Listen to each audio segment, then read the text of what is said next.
Our families came to this blessed place, far from any city, in search of a peaceful life. But soon after we arrived, we realized we were not alone.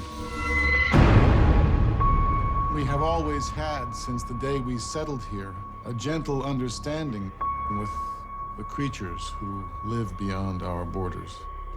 We do not stray into their woods. They do not come into our village. It is a truce.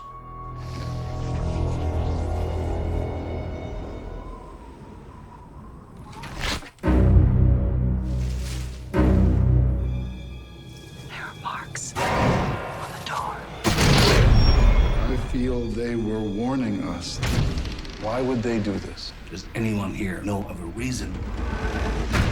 Never enter the woods. That is where they wait. That game the boys play at the stump. They put their backs to the woods and see how long they can wait before getting scared. Let the bad color not be seen. It attracts them. This color is not allowed. You must bury it.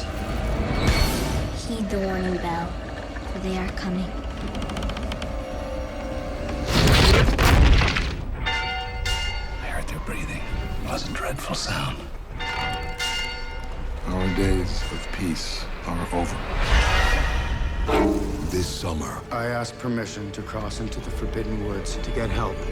between everything they love If he dies, all that is left to me will die with him. and everything they fear, Do your very best not to scream. there is a line that must be crossed.